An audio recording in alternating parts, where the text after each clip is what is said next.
if we are ready.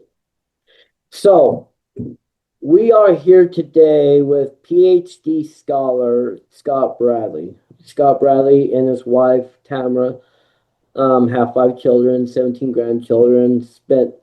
Scott has spent most of his years fulfilling a variety of management assignments in the Bell system in AT&T, and for 16 years he served as an administrator at Utah State University. Scott holds a Bachelor of Science, Master's of Public Administration, and PhD from BYU in Constitutional Law. In 2006 and 2010, Scott ran for the U.S. Senate race, once against Orrin Hatch and once against Mike Lee. Scott has spent pretty much his whole life. Let's see, how old are you again, Scott? 70? Let's see, this year I'm 74. You got So, to think a little bit. 74, so probably what, 50 years fighting for the cause of liberty? More than 50 years, actually. Yeah. I took the oath to uphold the Constitution when I was 18 and I joined the military. So I don't think that oath has an expiration date. So, I've been kind of pursuing that for a lot of years. Let's see. Scott is also the founder and chairman of the Constitution Commemoration Foundation, etc. Even gave a award to Cleon Skousen, a nonprofit organization which seeks to foster increased understanding of the United States Constitution and the tradition of the founding fathers, and also encourages a return to the original intent of the proper role of government as understood and practiced at the time of America's founding. Scott has also written a book and a series of audio recordings of To Preserve a Nation, which can also be found in the Library of Congress. Tell us about the book, Scott. Well, it's an evolutionary process. There's 16 chapters in the book, and each chapter was intended to become another book. So there were going to be 16 books that came out of that book, each chapter being kind of an introduction to the material that's in each chapter, being into the individual focus of each book. I've been discouraged somewhat from that by a number of people that we've got too much to read already. Don't write 16 more books. And that's a real sad scenario for America today. We kind of have this mentality that if you can't put your idea on the back of a business card, it's not worth considering. And I think that's one of the reasons that we have such a morass going on in the nation and actually internationally, because so few people have the foundational principles at their fingertips or at the tip of their brain or the tip of their tongue or however you want to put it, because most Americans have long since turned their back on the historical foundational principles, and we allow ourselves to be tossed about by every wind of doctrine that seems to come politically to the people, and new parties are established by people that don't have a clue about limited government, checks and balances, separation of powers, delegation of authority, constitutionals being contracts that are written binding. All of those kinds of things are absolutely tossed out. And most Americans look at pulling the levers of government, and so certainly politicians, in whatever direction they want for their own benefit. So party agendas have long since overtaken principles, and party agendas oftentimes, as you would well know, they change based upon elections. And so people that vote for what they want get what they want, and unfortunately we're reaping the whirlwind to some degree now. And so anyway, let me just back up a little bit about the book. You asked about that. I have a tendency to perhaps wax verbose, not just eloquent. But I feel like these principles are essential to maintaining the blessings of liberty and proper government for families. And I really believe that since these are so poorly taught in almost every institution, the families need to focus on them in their own homes. And so the idea behind the book was to write something that could be used within homes by moms and dads, grandmas and grandpas, to be paired with some lectures that go with them. There are 16 lectures. Each lecture is kind of if you think of a Venn diagram, chapter one and lecture one are of the same subject matter, but they're not completely cohesed together. There's supplemental stuff that goes with each of those. The idea being that we can, if parents feel inadequate to teach, they can read the chapter, play the lecture, and then discuss it with their families. And so that was the philosophy behind what came about as a book. And so hopefully it'll have some value to, restoring understanding for the next generation of Americans. Well, and even the one that's been long time purveyors of false government during their lifetimes too. We'd like to see good things happen, and it's simple. I've taught them to children as young as 5 and adults as old as 98, and there's something that can be grasped by almost anyone. So I don't know. That's probably more than you wanted to hear, and I'm sorry. It's not a sales pitch. It's just you asked for background. Well, and with that background, another softball question is, you have your PhD in constitutional studies, but can you talk to us for a second regarding your thesis? The basis of what the focus really is not a modernistic perspective that has been perverted by court decree and legislation and common practice and everything. My effort is to bring to light the original words, writings, actions of those that established this nation. And it's interesting. We have a written contract. It's called a Constitution, and it's relatively small. It was only 4 pages long on its original parchment, and now it's 50-something pages for what you carry around in your pocket.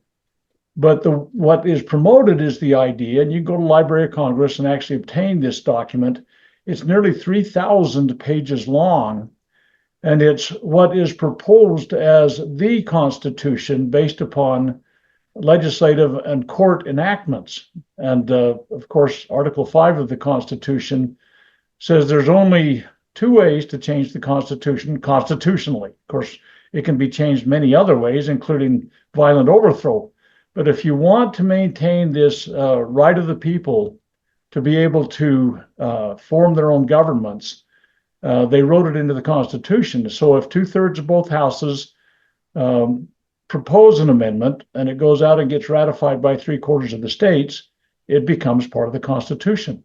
Or if 2/3 of the states request or apply, is what it's talked about in the Constitution, a convention is called, and they are called to do whatever they choose to do, and then it needs to follow a ratification process too.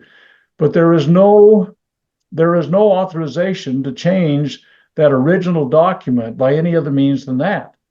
And so court decrees are absolutely, if you will, if they believe they changed the Constitution, they're unconstitutional because they didn't follow the constitutional process.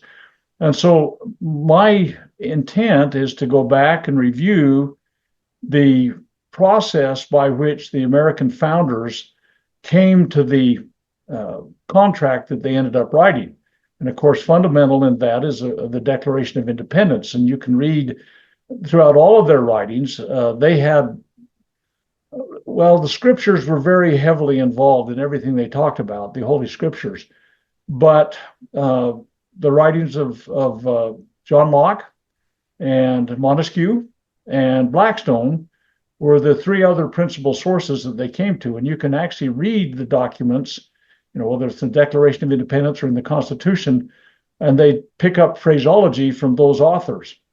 And they all studied them assiduously and voraciously and rabidly. I don't know how you want to say it, but they were very well founded in those baseline principles.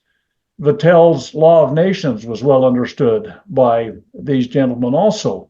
And so when they talk about the law of nations or a natural born citizen, we can go right to the origins of those kinds of things and say, they had this book in front of them and they read this. The laws of nature and nature's God, lifted right out of Blackstone. I mean, and so when you read the Declaration, you can go back and know that the law of nature and nature's God is not some volcano they're going to throw somebody into as a sacrifice. He defines it specifically as our maker, our God. And so these kind of things have long since been set aside. And so I go back to the original documentation, the original words, the original sources, and I really, really, really hate filtering it through somebody else's opinion because let's just take the Democratic Republican Party. It didn't exist. And they claimed that Jefferson was, and he wasn't. And if you know the history of what happened when Citizen Genet, Edmund Genet, came here from France and established clubs, if you will, across America as he meandered his way to see Washington and Jefferson. He was to be our ambassador. He established Democratic Republican clubs, and Jefferson and Washington were livid that they knew what a Democrat was and what a Republican was, and they aren't parties, by the way, what the principles behind them were, and they squashed that immediately. And it was later historians that came up with this and applied them to these individuals, and they've stuck. But if you go back and read their original words, they definitely were not Democratic Republicans. And so these kinds of things get twisted over time. And they become kind of embedded in our psyche as a nation. And we end up assuming things that are not, and at least what they were originally. And I always say we have this written constitution. And St. George Tucker, for example, called it a written binding contract. And as such, we can look at that for what it's worth. I mean, it is what it is. It's written in plain English. Those English words have meanings, and they can't mean anything but what they meant in the day they were written, because they could know it would have been impossible for them 200, 250 years later to say, oh, yeah, that's what it's going to mean in 2025. No, it meant what it meant in the day they wrote it, and that's all it can mean. And so we go back and we look at the original definitions, the original usage of those things, and that way we can kind of go back to say, oh, okay. And we look at the other foundational things that happened concurrently, contemporaneous to the writings of the documents. For example, the Northwest Ordinance of 1787, which was repassed in 1789 after they constituted the government under the Constitution. That was the rules of engagement of how territories became states. It set the baseline for how they were going to treat the Native Americans and what would be necessary in order to be able to become a state. And the religious worship and everything else like that was canonized even in that. These guys had a track.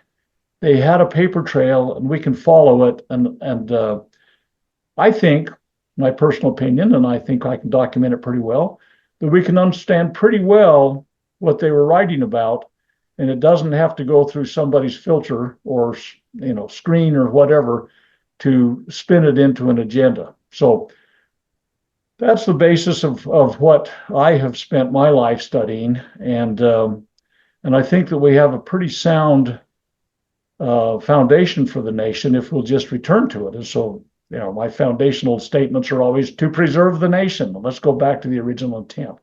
And people say, oh, you can't know original intent. Well, you certainly can't define it based on modern intent. So where do you go to do that? And you go back to as close to it as you possibly can. And that's where I've been focusing my life. So again, I'm getting verbose. So bring me back on track to what you're trying to gain from this little exchange here this morning, Jason. Okay. Thank you, Scott. So the first question regarding this interview, and the previous two softball questions are mainly building up for it, but As a student of the founding era, please explain your feelings when you first learned about the historical narrative about the Alien Sedition Acts of 1798, creating such an absolute tyranny. What was your resolve after hearing about this narrative, about how free speech was violation and war against free speech and etc. etc. Well, you asked my first impression, and the first impression is often formulated by, the perspective that you've been, basically, I say fed most of your life, if you will. And that's maybe a little bit of an overstatement, but there are many things written about that, and certainly the Jefferson and the Madison collaboration on the Kentucky and Virginia resolutions that opposed the Alien Sedition Acts. All of these things are well, shall we say, they're well presented. No, they're not even that. Shall I say? I say that those that are willing to examine and go back and seek out these kinds of things, because they're not well presented, they're very poorly understood. For those that even claim to have examined them, and thereby a very, very narrow kind of perspective. And so, and I absolutely, unequivocally, totally, and completely advise everybody read both the Kentucky and Virginia resolutions. They are foundational to so many things that are, I believe, essential that we understand in our era, because we have so long since abandoned these things. The idea of nullification is fundamental to the Americanist philosophy. The idea is found the Declaration of Independence, and I could get my declaration out and we'll go through it if you want to here in a minute. But the American Declaration of Independence, it really, in my opinion, is today's news today. And we just passed the 4th of July and its 249th anniversary, and we did a local community thing of the reading of the Declaration on the county court steps, along with some other issues that we presented. And it really does read like today's news today. And it is fundamental. The right of the people to alter or abolish their government. I mean, this idea of separation from tyranny, it's the right of the duty, and all of these things that everybody has set aside. But the nullification, in my perspective, it will preserve the nation. Nullification will maintain so there is no separation. If the states recognize, and the courts, and I mean, nullification is on many levels, but the point of the matter being that the states, let's just go back and say, the states are the creators of the contract, if you will, United States Constitution. The general government, I call it general government. Some people call it the federal government. Some call it the national government. If you read 39th Federalist paper, you find it's neither, but it's both. It is partially federal. It is partially national. And it has assigned jurisdictions, if you will. And so you go back and you read, and I probably will refer to it as the general government throughout our discussion. But the general government is the creature of the contract.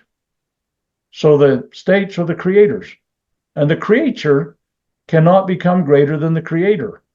And therefore, the creature sometimes needs to be able to reevaluate and make sure that it keeps its actions, its actions within the bounds, the written binding contract.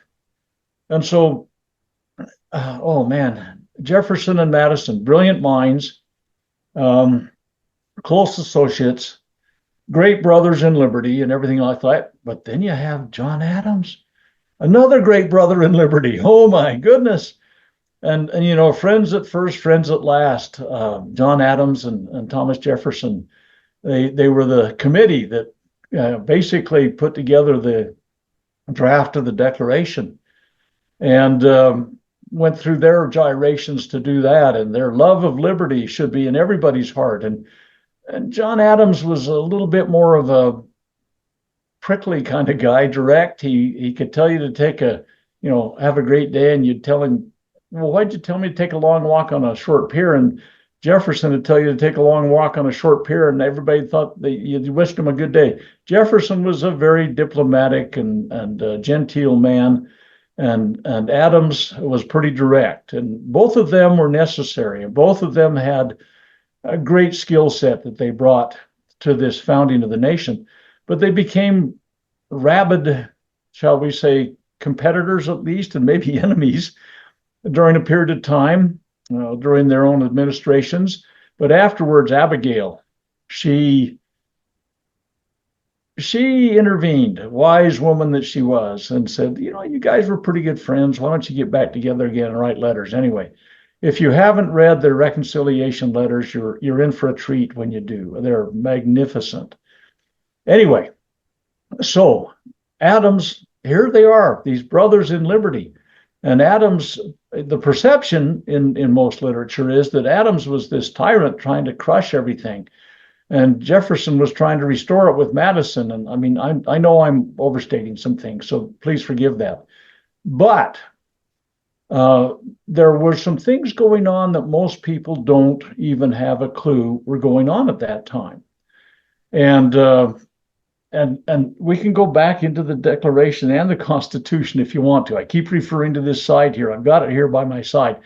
But maybe I can just perhaps talk about it. I know we're supposed to end this in a not too distant future. But these conditions of the nation are often not referred to and understood well. And some of the things in the Constitution talk about insurrections. And well, let me just read you a little quick thing about boy, there's so many side trips we could take. It's so exciting to talk with somebody that might be interested in this kind of stuff. Anyway, if you read in the Constitution, Article 1, Section 8, Clause 11, Congress has power to declare war. Okay, and then you go over to Clause 15, Article 1, Section 8, Clause 15, Congress shall have power to provide for calling forth the militia to suppress insurrections and repel invasions. Wow. Well, Congress can set up a way for calling forth the militia and suppressing insurrections, repelling invasions. Okay. Well, that's the thing is they did in the Insurrection Act of 1807. Whose administration was that? Oh my goodness, that's Jefferson's administration. And what's the whole thing that's going on in all this time between Adams and Jefferson? There was an undertow. I mentioned Citizen Genet, Edmund Genet earlier, on Washington's administration. He had come from revolutionary France. And of course, by the time he got all mixed up in the United States, the tenor of the revolution in France had gotten a little bit more dicey.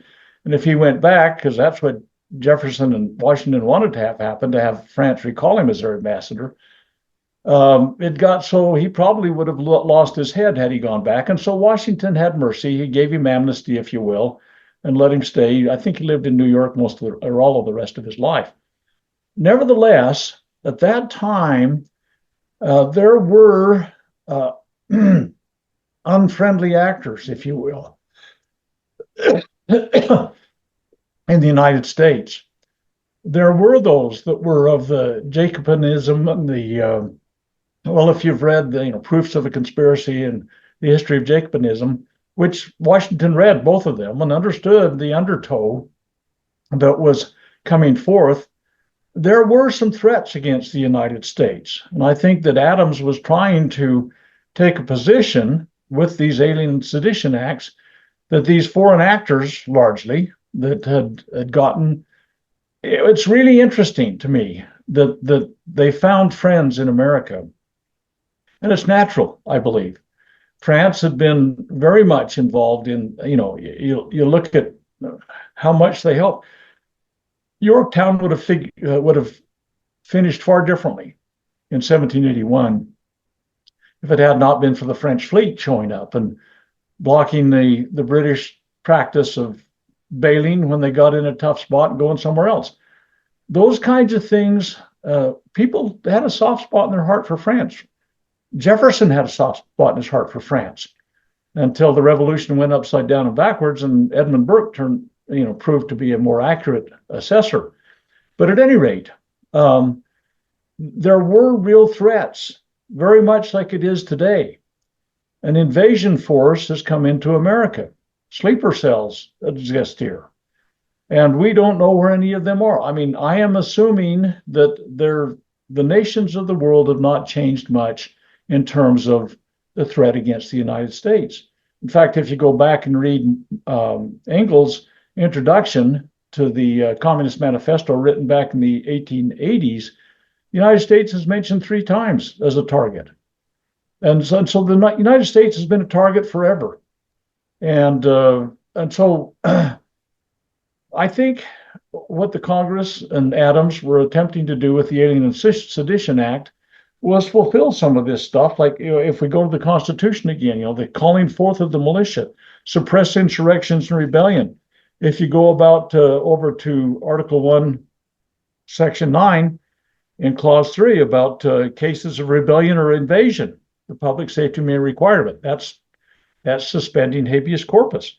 You get in here, you can read in Article 1, Section 10 about states engaging in war unilaterally without the general government being involved. You're looking in Article 4, Section 4, where it talks about the responsibility of the United States to maintain a republican form of government, their definition, not our definition in modern era, and protect each of the states against invasion. I mean, the general government, I think, was feeling some of its responsibility, and to a degree was looking to fulfill that. And now, on the other hand, some people read that to be, wait, we got this First Amendment thing, and it's a thing we just can't take lightly. And Jefferson and Madison responded, and I think that dynamic is critically important for us to remember. But the idea of nullification is a sacred constitutional nature of the way our whole government's set up, the idea of the laws of nature and nature's God. I mean, if you read in the Declaration of Independence, let's talk about this for just a second. I know, Jason, you're going to ask me more questions, so sorry. All this idea of it's the right of the people to alter or abolish it and institute new government. That hasn't gone away. It's still our right. Now, they wrote it into the Constitution so it can be done peacefully, but we do have the right to form our own government. This idea, the laws of nature, nature's God, it's mentioned in the first paragraph of the Declaration. This idea that we secure, governments are here to secure individual God-given rights.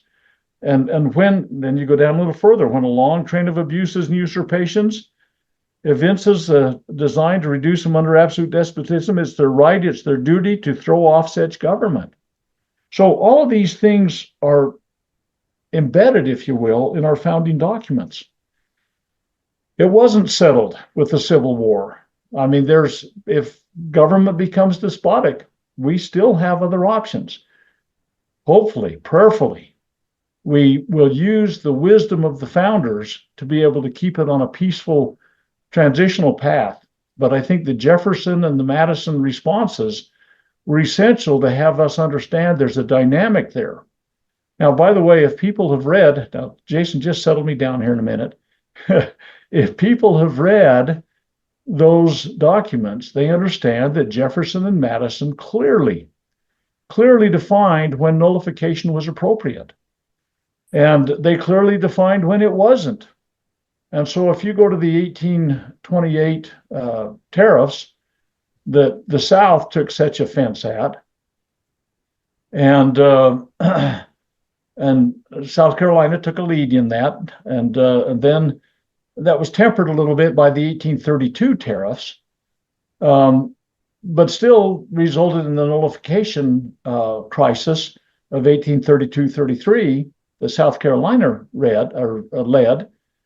You can see why Madison opposed it. He said, wait, Madison is this nullification guy. But unless you understand the way they defined in the Kentucky and Virginia resolutions that nullification was appropriate under certain circumstances and not under others. And just, in a nutshell, When it's appropriate, it's when they're overstepping constitutionally assigned duties. The general government is. And when it's not appropriate is when they're exercising constitutionally assigned duties. The Constitution clearly assigns tariffs to the general government. But there's a pushback on that too, the removal of people that are doing it from office by the voice of the people. So these kinds of things are not understood today. So we have attorneys that are saying, oh, Madison was absolutely against nullification. No, he wasn't. They haven't read the Virginia and Kentucky resolutions. But all they're focusing on is when he said, no, South Carolina ought not be doing this. But it was because South Carolina was opposing something through nullification that was a constitutional authority that needed to be corrected through that process. Okay, so all of these things are strings we need to pull on. Go ahead and ask some more questions, Jason. I'm getting too long-winded. Well, it's interesting, regarding narratives and distortions. You mentioned the nullification crisis during the antebellum era over tariffs, but yet the popular narrative would be nullification crisis over the topics of slavery. And yes, slavery was a big deal throughout the antebellum era and Civil War, but it's. But while you bring up slavery, I'm sorry, Jason. You got me on a roll now, baby. Sorry, I don't want to be so flippant. But nullification was clearly, and you talk about jury nullification too, because there's state nullification, jury nullification. Anyway, clearly, one of the most predominant uses of nullification by juries was the Fugitive Slave Act. Okay, so they put this law together that says if somebody escapes and they get in your country, we got to grab in your state. You got to grab them and they got to be returned to their master. Now, that's an interesting term. How can people own people? But the fact of the matter is, juries virtually always, let's put it that way, there's some exceptions, but virtually always juries said, we're nullifying this law. And by the way, that's probably, probably cost Daniel Webster the presidency, because that became so prevalent in the United States. Because the people were saying, the law says this, but we have a right to nullify that when it's an unjust law. And it was taught in West Point. It was, that was going to be Jefferson Davis's, this idea of secession and nullification was taught at West Point when he was there, years before he became president of the Confederacy. But people don't understand that these things still exist. There was the Sparks case in the Supreme Court in 1896, I believe, where they tried to take away the jury nullification thing. And just because the Supreme Court becomes the monarch of the day, it doesn't mean that it has gone away. So nullification is something that, if appropriately used to keep the government within the bounds that it was established under, it can keep the Union together and prevent secession. It can prevent civil war. It can prevent, but it was being used wrongly by South Carolina, and Madison said so. And all people say now that are in favor of rewriting the Constitution is that, oh, Madison's against nullification. No, he wasn't. Go back and read Kentucky and Virginia resolutions. But going back to the Alien Sedition Acts, maybe you want to pull me back on the chain. There were things going on then that parallel today, and the Insurrection Act of 1807 came out during the Jefferson administration, and people are talking about its application today. So these things, if we know the history behind them, can help us to better understand the application of those things and the genesis of how the nation handled these things. So anyway, go back to your questions. I'm sorry, Jason. I need a drink of water. No problem. We both can get distracted by the silver coin over in the corner with these historical nuggets. But anyway, but yeah, you're right. The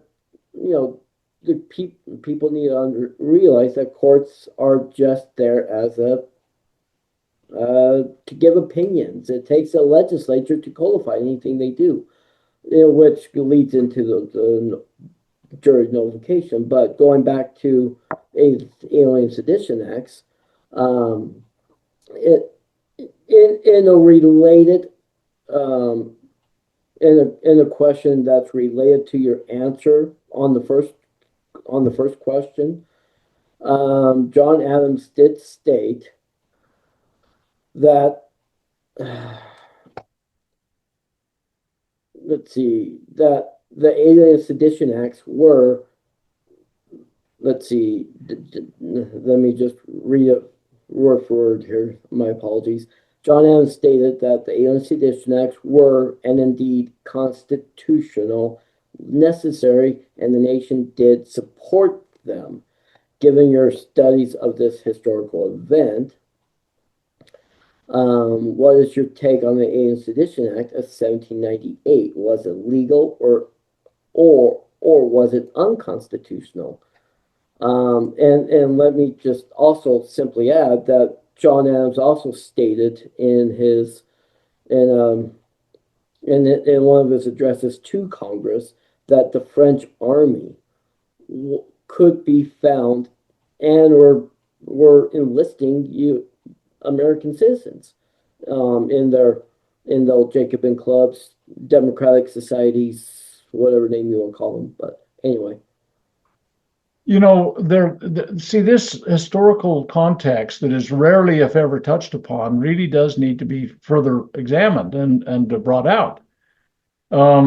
These Jacobin societies, these Democratic Republican societies, clubs, whatever you want to call them, they were very real. And in fact, Edmund Jeanette, when he first arrived in the States, he came in, I think it was to Georgia, and he commissioned a ship and was outfitting it to go to war against England. Well, wait. What's this program about Congress shall have power to declare war? Why was it important that it was not exercised by states or even individuals? Because that would probably drag the rest of the states in. And so that's one of the reasons that Jefferson and Washington were so angry about it.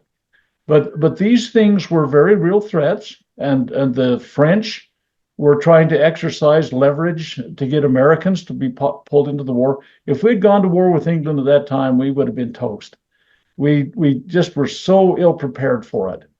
But we were being embroiled in these eternal nations of war, as Jefferson mentioned them, in Europe. And that was they were trying to bring us into that. And it would have resulted probably in us becoming colonies again when England conquered us.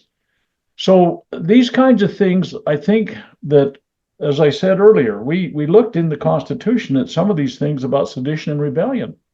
And I think that Adams was probably looking at his duty as the executive of the nation and how that might be carried out.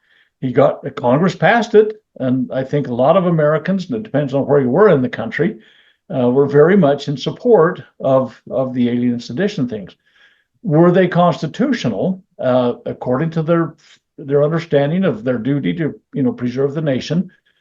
I think they felt like they definitely were, but was the application of them oftentimes skewed into a position where it diverted away from the Constitution and where I can't specifically put my finger on times when newspaper owners or editors were kiboshed that were truly dedicated to the American cause of liberty, and or were they mostly people that had somehow become friends of the revolutionaries, if you will, the insurrection people?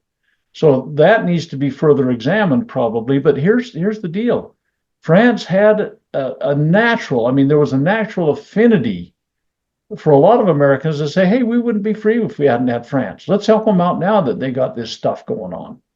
And again, initially, Jefferson really supported the French Revolution. Oh, great, liberty's coming to the Europeans.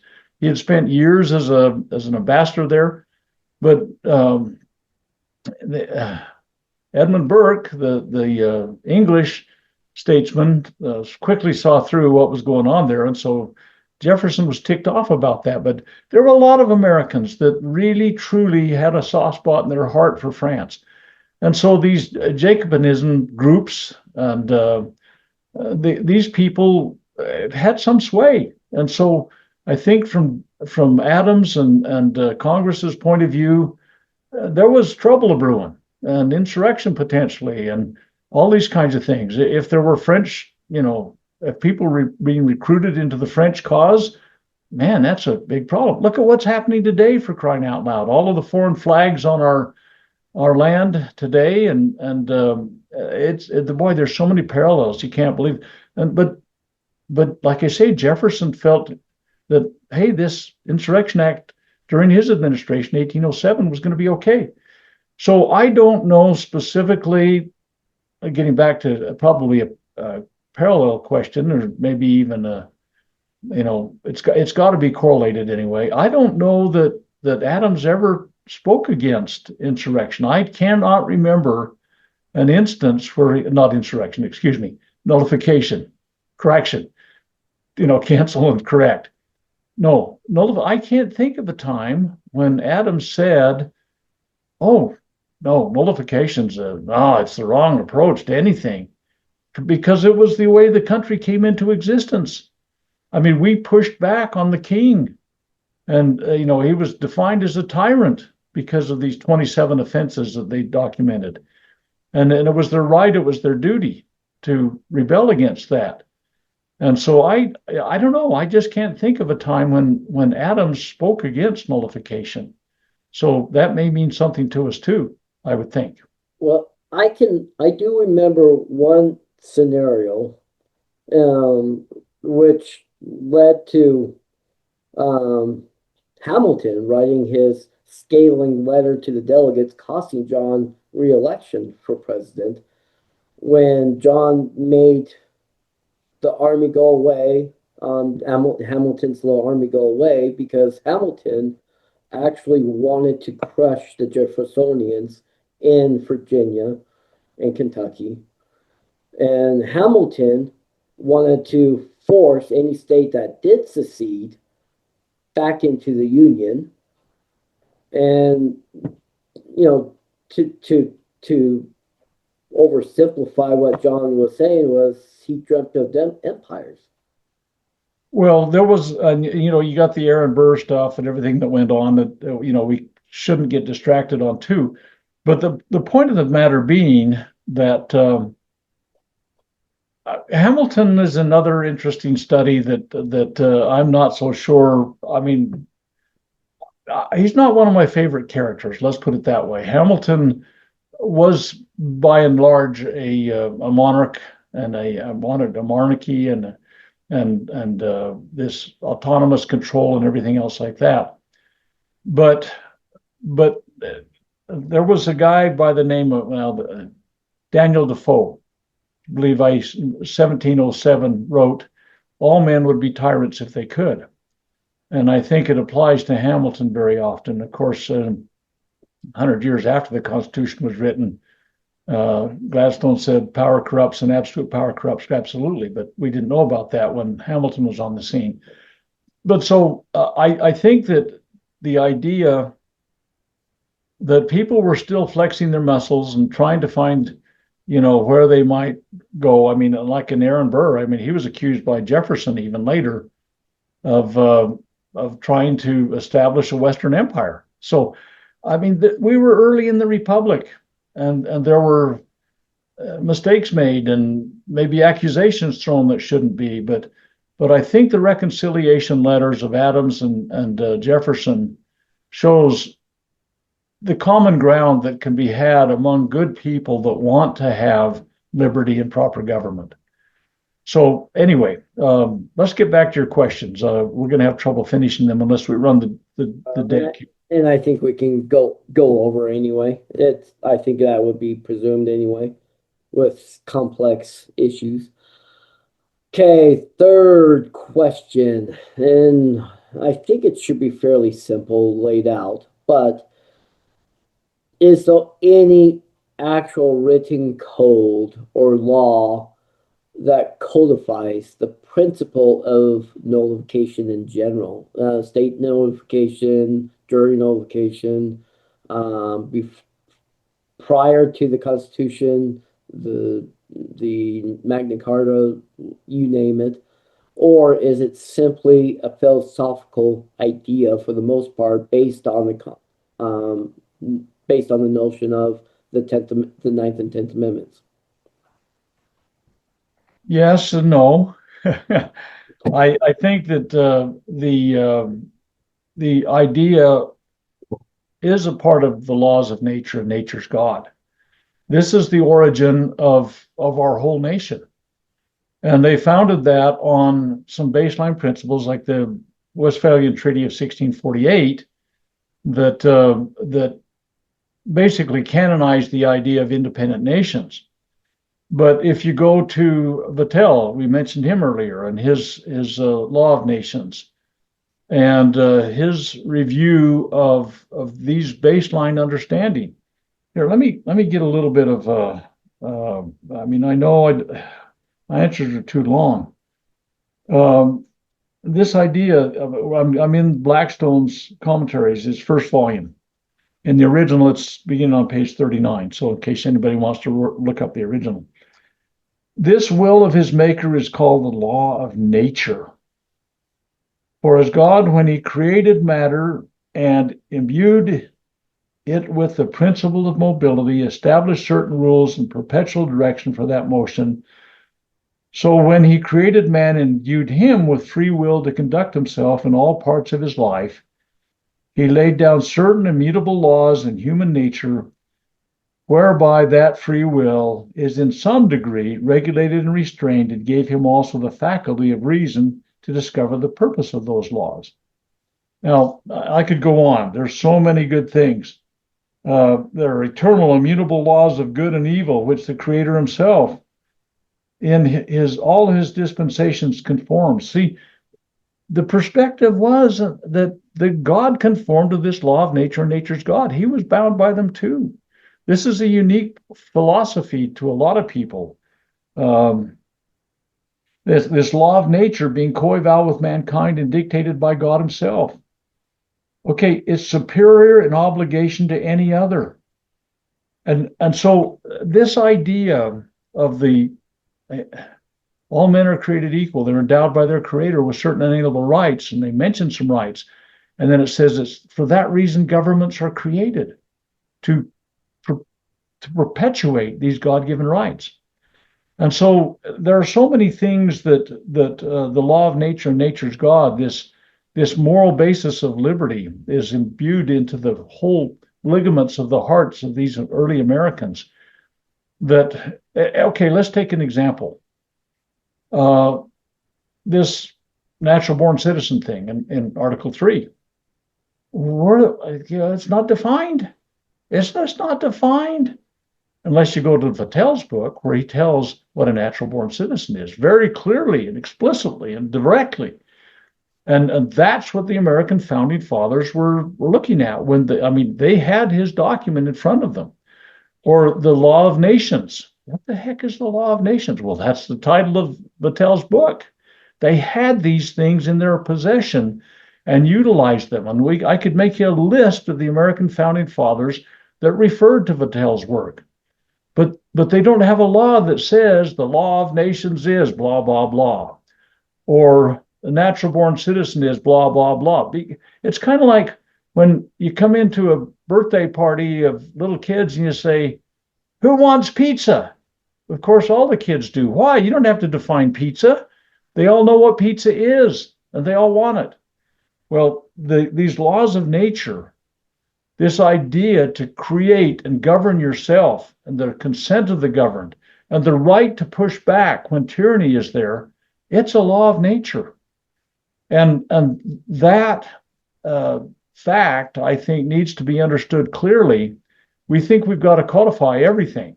We've got to write something that's in public law 1234-786, whatever. Okay. And these founders had a clear understanding. And again, the law of nature and nature's gods are at the forefront of the Declaration. And at the end, when they say we can do everything that a nation can do, that ties right back to the Westphalian Treaty of 1648. We need to understand that just because they don't, footnote it and reference it right there, if you have a clear understanding of their of what their whole mental focus was, what they had studied, what they had, discussed and shared, it's there. But people don't do that today. Go on with your question. I'm sorry. So it's not written down in terms of a definitional thing, I don't think, in a codified, some kind of ordinance in the nation, but it's clearly was part of the nation psyche. Well, technically, it is kind of codified in those works referenced and cited, but the Declaration of Independence it's itself is a piece of legislation as well. So, yeah, thank you. The just to help clarify. So number 4, based on my understanding, there is state nullification as well as jury nullification.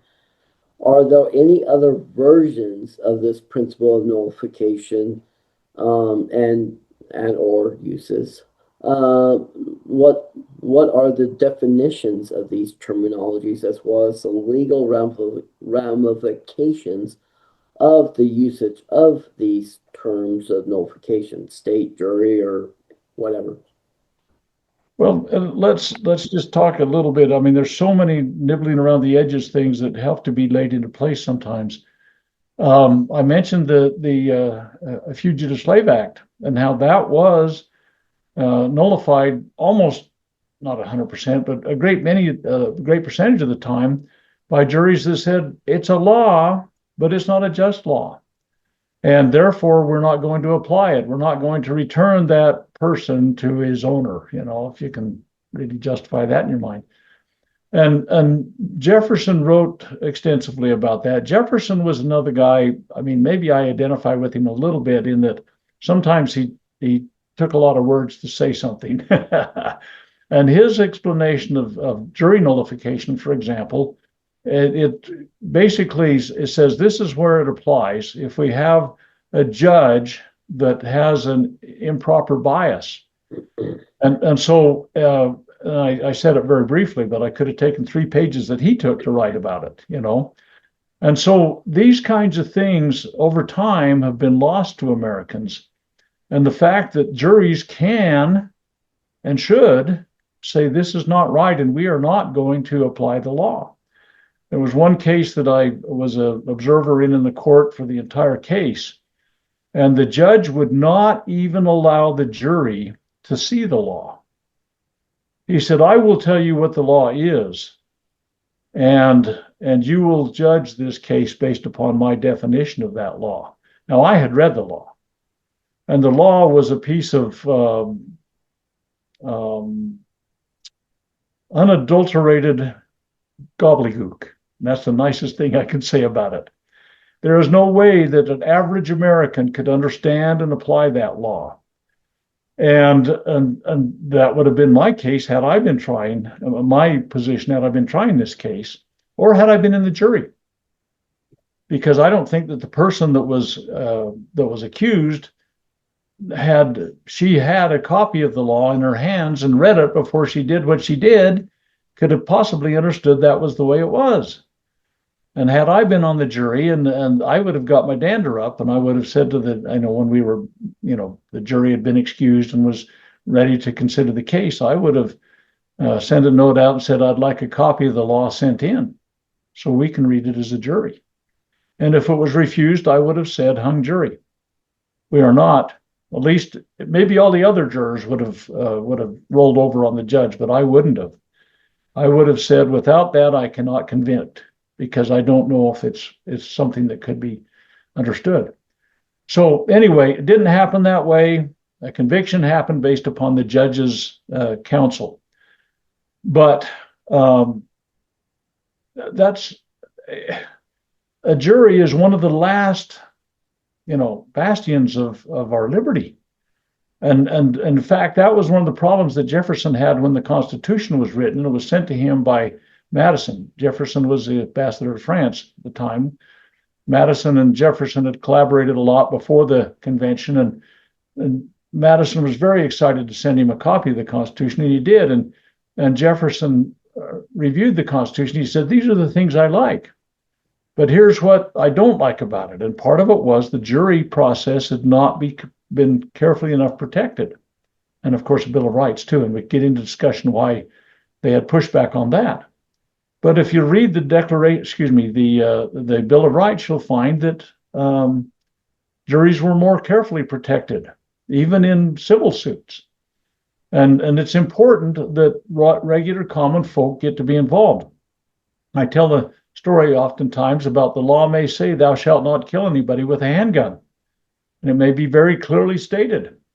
But then in a court case, you have a small and frail woman that was attacked by a hulking brute, and her only defense was a handgun, and she killed him. She was guilty of violating the law.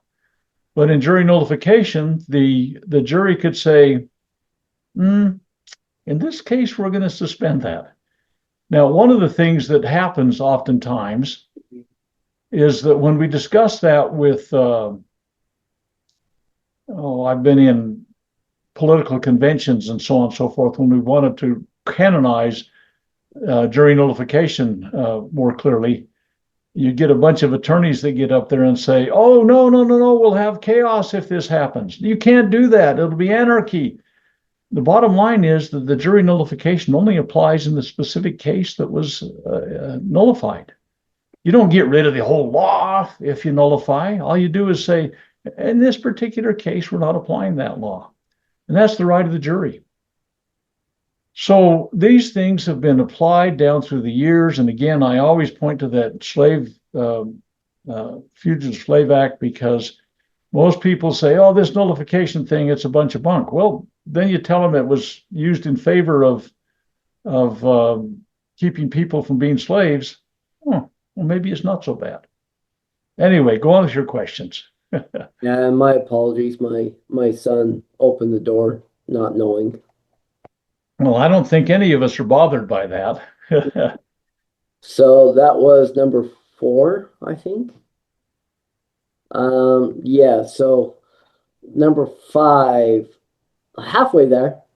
So with the opposition from his own cabinet, and yeah, John Adams was his time in office was interesting. Very, you could say, comparable to a Trump, where his own cabinet was against him, the Federalists, as well as the opposition Republicans, Jefferson and Madison and those who were impartial towards the Jacobin clubs.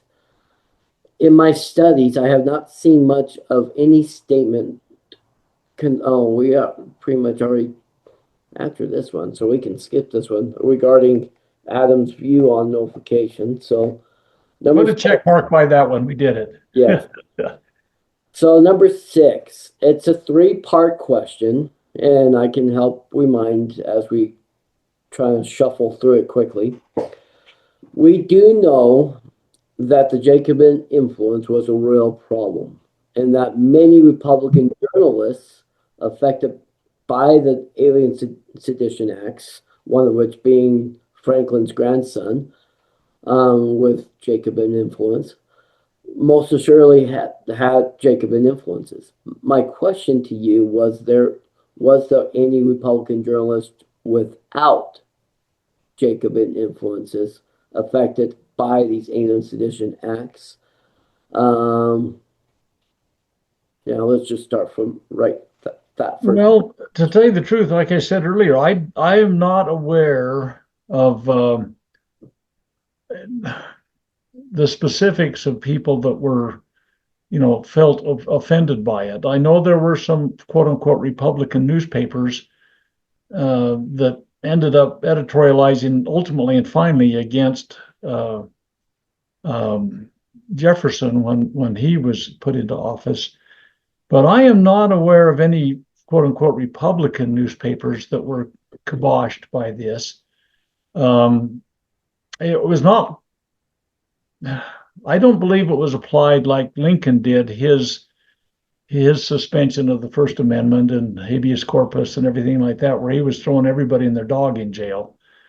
But I am not personally aware. I can't think of an instance where Republican journalists or newspapers were impinged upon by this.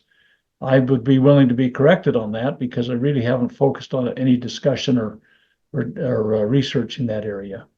Yeah, and the journalist you referenced that eventually targeted Jefferson was James Callender. Right. It was James, but Callender was a yellow rag, scurrilous journalist, and we could talk at length about his debauchery and his he was a guy that was looking for all the favors, and when he didn't get it, he smeared everybody he could, and unfortunately today's history is tainted by what he brought up, but that's another discussion probably. so second part to the question, because I did say three parts, was there also what were this average sayings or scribblings or promotions from Federalist journalists? Do you know? Well, I don't know as the Federalist people. It was not like it was an outcry to me or the thing one way or the other.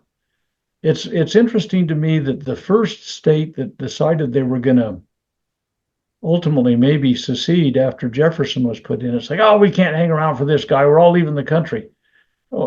Massachusetts got involved in that, and as was his. I'll use two examples with Jefferson to kind of show that the temperament of the country was a lot less inflammatory than it is now, perhaps.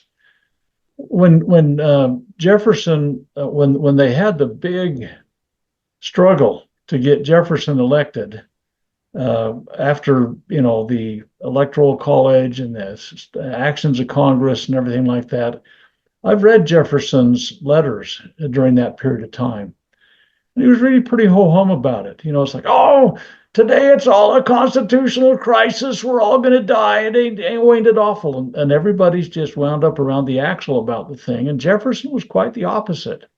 He was very nonplussed about this. And he said, yeah, it's been a while, and I suppose we'll get it ironed out pretty quickly. Yeah, just we'll stand by. It wasn't like there was everybody throwing hand grenades over the wall at everybody else. And in addition, well, the Colander event that you mentioned, he was pretty low key about that, and he was low key when Massachusetts decided they were maybe going to secede, when he was actually inaugurated, and they say, oh, we're out of here. We're not going to put up with this. And he said, let them go. I mean, I'm paraphrasing a lot, as you might well imagine. Let them go. They'll be back when they see what a good thing we got going here. And so this idea that everybody had to be up in arms and everybody all the time, and there was, as you say, scribblings that were going back and forth and everything, I think they were more reasoned, and their analysis was probably done with some intelligence, unlike so much of everything that happens today, whether it's the little kids that got drowned in the flood and they're suddenly blaming layoffs in the weather service. I mean, suddenly it's a political issue. For heaven's sake. I mean, everybody is so stuck in hate and anger and fear and doubt and, oh, ain't it awful, we're all going to die, that hyperbole tends to drive every decision we make. And I don't know that there was a whole outcry. Let's go back and look at one other thing, then I'll let you go on with the question. You look at the Federalist Papers that were written, these 85 essays were written by Hamilton, Jay, and Madison, and there was counterpoints written in the anti-Federalist papers, they've come to be called, guys like Patrick Henry.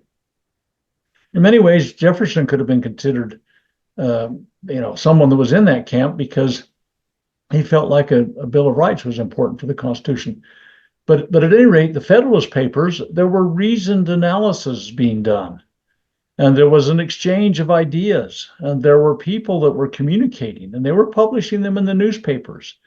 And the experience was that they shared their thoughts. Now, sometimes when I read, everybody ought to read the Anti-Federalist Papers, absolutely unequivocally, because so much good came out of them. So many of their predictions actually, look at what we've got today with a Bill of Rights. And they were clamoring for a Bill of Rights. And man, if we hadn't had one, look what we would have had. But at any rate, there was reasoned analysis. Sometimes when I read some of their stuff, I said, "Hey, didn't you read the last one that was put out by?" Because they seem to have ignored some comments. But that's just me. So I think there was more of an exchange that was more reasoned and diplomatic, and they came through the newspapers. So, but I don't think there was this clamor for hatred that we get today.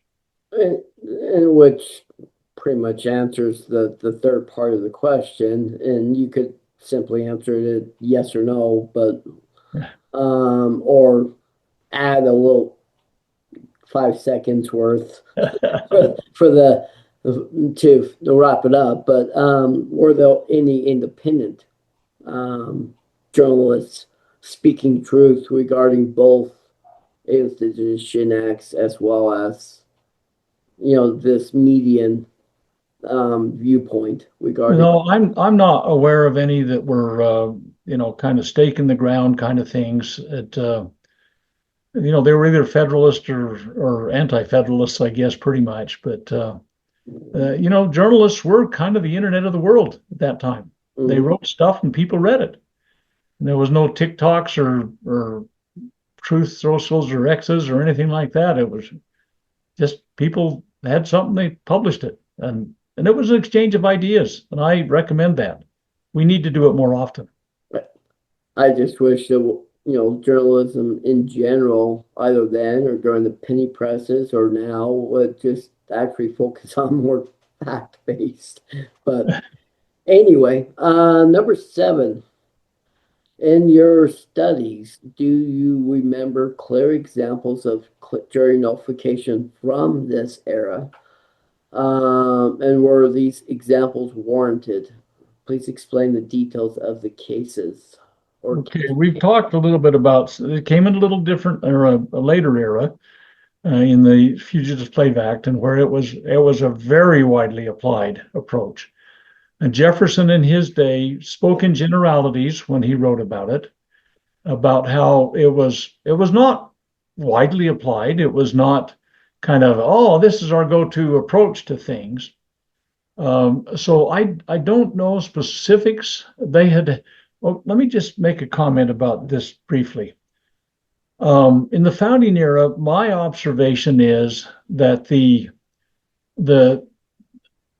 judicial system, if it had a bias, and I believe it did to some degree, if it had a bias, it was biased in favor of the accused. They were far more worried about a person that was not guilty being punished than letting a guilty person go. And if you read, like the Fifth Amendment, for example, the Sixth Amendment, the Seventh Amendment, the Eighth Amendment, they were tempered to try to make the jury system a buffer zone, if you will, as well as the whole judicial system, to make certain that there was an element of fairness that was constantly on the minds of everyone. And of course, there were exceptions, I'm certain. In fact, just one little example, Jefferson was so mad at Burr at one point that he would have done almost anything, I think, to get a conviction of him for his imperial views of the West. But no jury went for it. They just didn't. As powerful and as well conceived and completely respected as Jefferson was, nobody went along with it. And so I think there's always been a bias, if you will, originally. Nowadays, it's a hang 'em high court system. And the United States has become the largest incarcerating nation in the world per capita because of our omnibus crime bills and everything else like that. And some of these things that, you lock them up and throw them away, 3 strikes, you're out, all of those things, that wasn't the founding fathers' viewpoint. So I think what I have observed in the reviews I've done of their judicial situation is that they were more inclined to be certain that fairness and justice was carried out than the current status of where they're doing a stroke tally with prosecutors about what their percentage of conviction is, even if they have to plead it down to a lesser crime just to get a conviction, when maybe the person just said, I mean, and I know people personally that have been absolutely unequivocally not guilty of what they were accused of.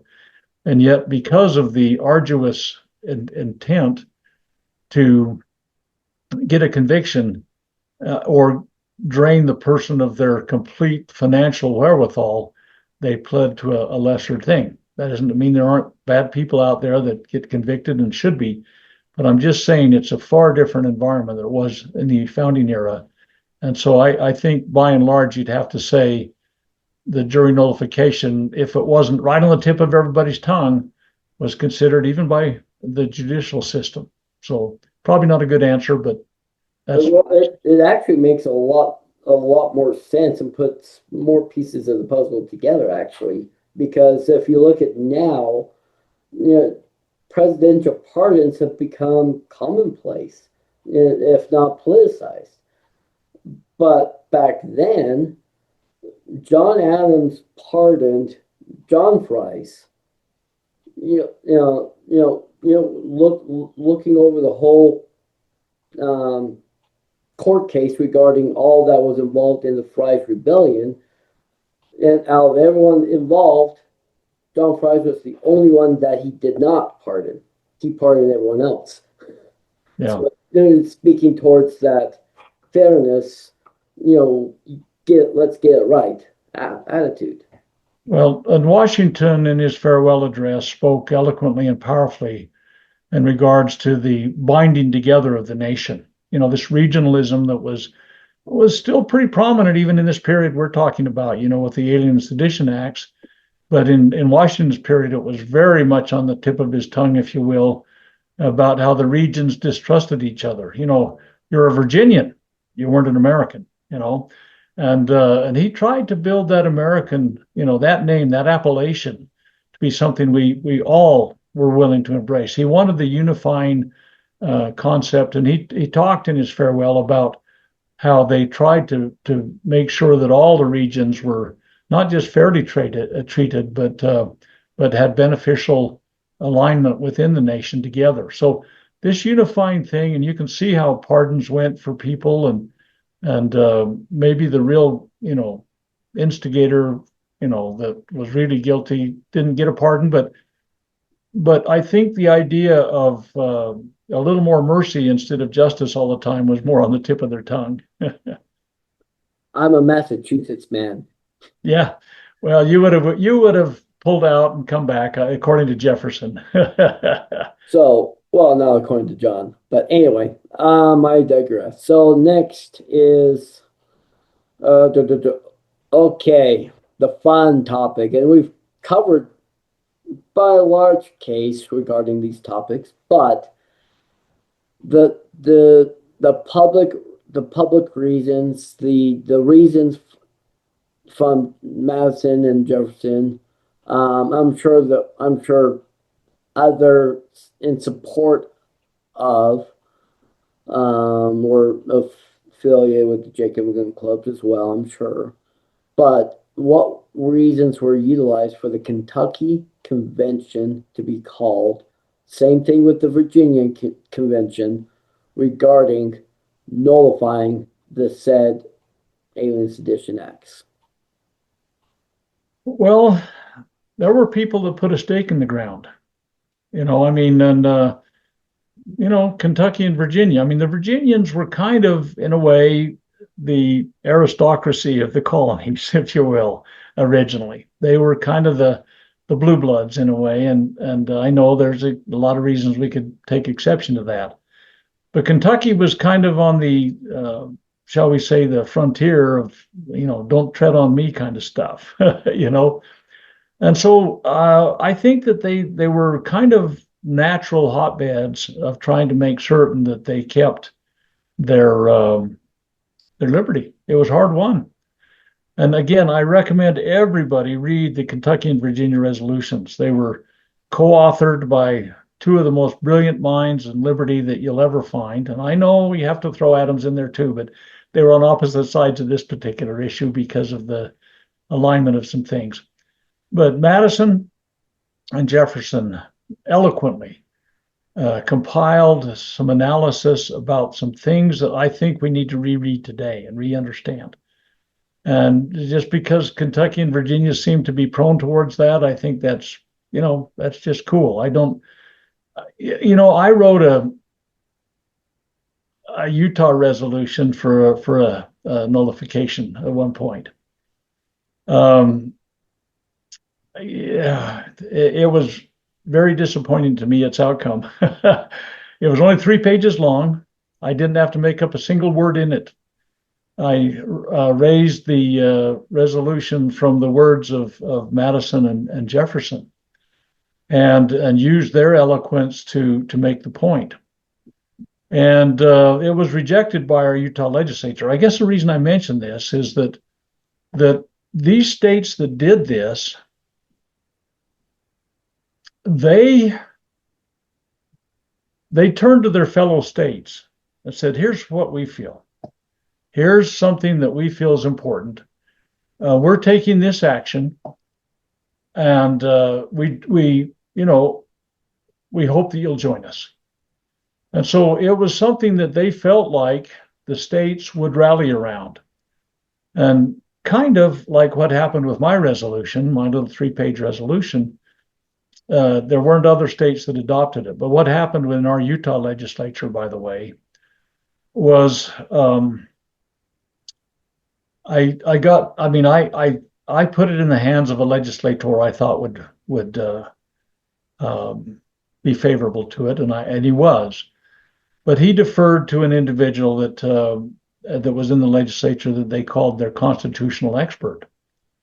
And this individual happens to be someone that wants to rewrite the United States Constitution, and nullification would prevent that from happening. If nullification were applied, nobody would need to rewrite the Constitution because it would self-correct. It would be an act of love, not a destructive act. And so anyway, this individual did everything in his power to prevent this process from coming forward, because that would remove the incentive to rewrite the Constitution, which I believe would be a disaster. And we could talk about that at great length, I'm sure. And what a terrible time it would be to rewrite a Constitution when the founding baseline principles are so poorly understood, particularly, not just particularly, but including nullification. So anyway, I kind of pushed the issue. And what I found was we got pushback. And the biggest pushback was, we don't understand it. And the second biggest pushback is, it's too long. It was 3 pages long. Okay. It was number 12 font Times New Roman. You can read that easily in just a few minutes, 3 pages. And it only used the words of the American founders. And my wife is absolutely a liberty-minded to the core individual, but she's not an academic in any way, shape, or form.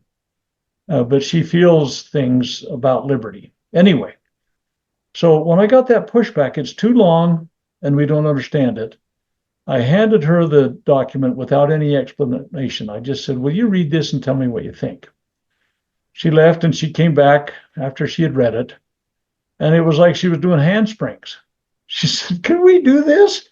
You got to be kidding. This is such a wonderful solution to the problem we're facing. She was ecstatic. And I said, I got 2 questions for you. Did you read it? She says, of course. And I says, did you understand it? And she says, of course. I was kind of offended that I wasn't criticizing her. I just wanted to compare it to what the legislators had said. She read it and she understood it. And the legislators refused to read it, and they refused to understand it. So that's kind of where we are with nullification today in America. We have abrogated our responsibility to stand with something that was really designed to make certain that the nation would survive. If the creature of the contract got too big for its britches, the creators of the contract have a process by which they can correct that so the nation doesn't unravel and the wheels fall off. So this idea of nullification is a magnificent thing. I'm glad that Jefferson and Madison tried. It didn't go very far when you got done with the resolution. The resolution in the two states, but it made its point, and ultimately and finally things settled out. But we have them today, and we can think about them. Go on with your questions. I'm sorry, Jason. Yeah, it's kind of hypocrisy with legislators today. You know, me personally reading 50, 100, 300 plus pages of absolute tyrannical, treasonous junk that they pass, especially here in Utah. But moving forward, and by the way, I still have that copy that you wrote, by the way. Oh, That's what's kind of shuffling through my papers. didn't go very far anyway. I used it for some of the campaigns I was running for of different federal issues I would like to nullify. But anyway, um, so yes, so state nullification, yeah, the philosophy being based in the Ninth and Tenth Amendment, being based in the fourth Article 4, Section 4 of the Constitution itself, as well as any actual language of the Constitution that's complete defiant of the federal act that's attempting to get passed. Um, were there any additional states that actually were successful at nullifying or at least bare minimum took an interest in the Virginia and Kentucky resolutions at this time? Well, I think my knowledge of it is that it was very limitedly exciting to the other states, which again, with a republic, there are many different layers of a republic, and that's okay because different perspectives are taken. You might be in a state where they love mobocracy, and other states love liberty, but those states need to kind of take the lead because they are the creators of the contract, and there needs to be a dialogue among the states. And like I say, when Massachusetts was ticked off about Jefferson's election, they Jefferson honored that, and that same approach to things needs to be given consideration today. It's not a one size fits all, tamp it down the throat with a ramrod every time anything comes up, our way or the highway.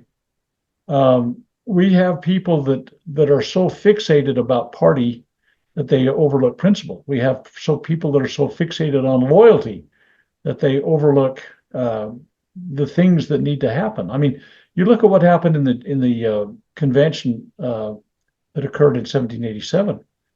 There were adamant positions, the small states versus the large states, the idea of a unicameral or a bicameral, or the idea of I mean, even Hamilton suggested a monarchy, basically. I mean, there were lots of ideas, but they all have to be given consideration and accepted or rejected. And this idea of electing a monarch and following blind and lockstep is destructive to the nation. And so I guess I'm okay with not every, I know I'm okay. I'm not guess, but I think it speaks of where the nation was at the time, that the resolutions didn't catch like wildfire and roar through the 13 colonies. Now you remember the Federalists had a lot of authority during that time. They held they held the majority in the Congress, and they held the presidency. So there were a lot of people that had a different opinion, but not enough to start a fire to change that opinion. We're out there, you know. So, well, and to lead into the final question, which I'm going to just lump the last three together because it's essentially the same thing. The Republicans did, you win by a large scale in that 1800 election.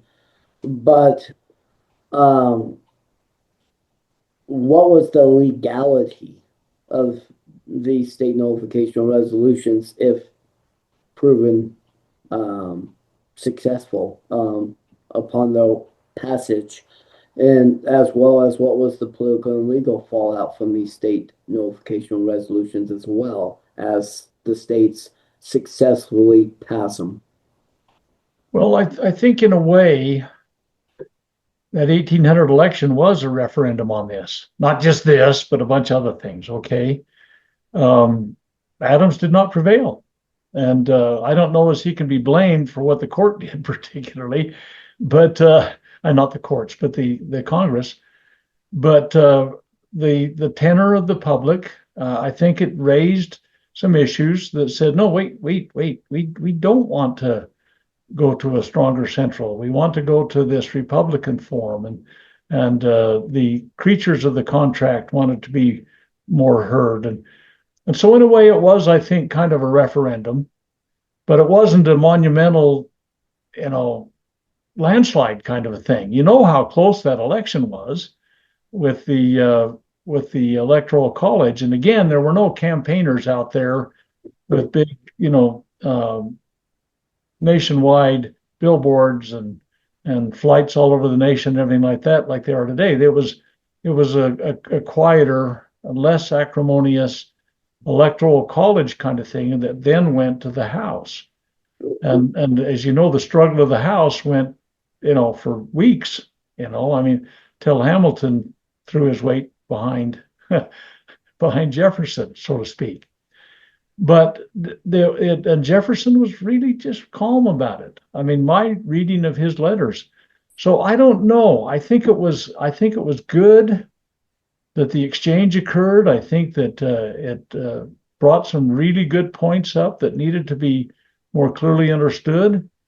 I think that we go back to the Constitution and about how this idea that Congress has authority to declare war, but they have authority to provide for the calling forth of the militia to execute the laws of the Union, suppress insurrections, and repel invasions.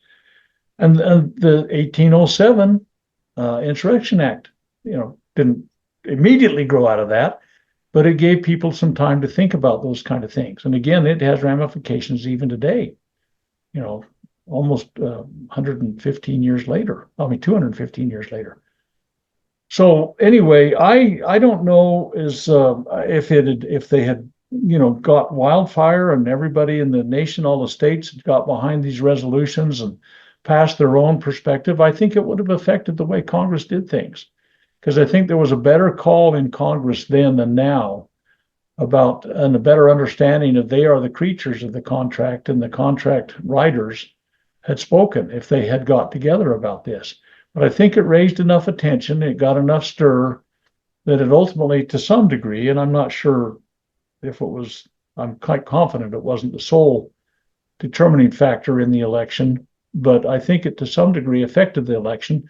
And that's basically what Jefferson and Madison talked about in their resolutions, was that if you have a constitutional issue that's being, overstepped, and they have authority in that, you change it by election. If it's something they've completely violated things on, you change it by nullification. And go back and read those two. They're very clear that if it's a tariff, like for example in the 1828 thing, Congress can do tariffs. So it says it very specifically in Article 1, Section 8.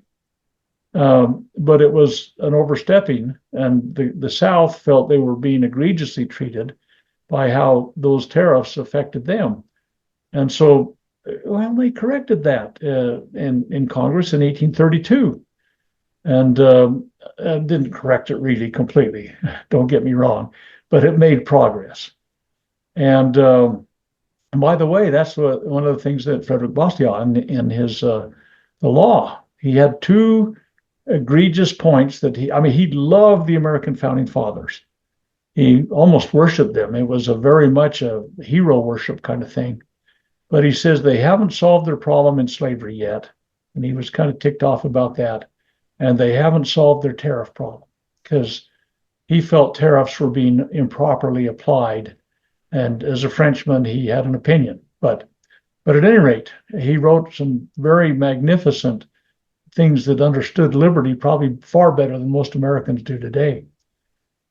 So, yeah, I think that the resolutions affected things, but I don't think that was cataclysmic. I think it was more of a smooth transition, which it should be in this nation almost all the time. I don't know. Oh, thank you, Scott. And I think we are pretty much done with this interview. Let me stop the recording of it. Oh, pause, stop recording.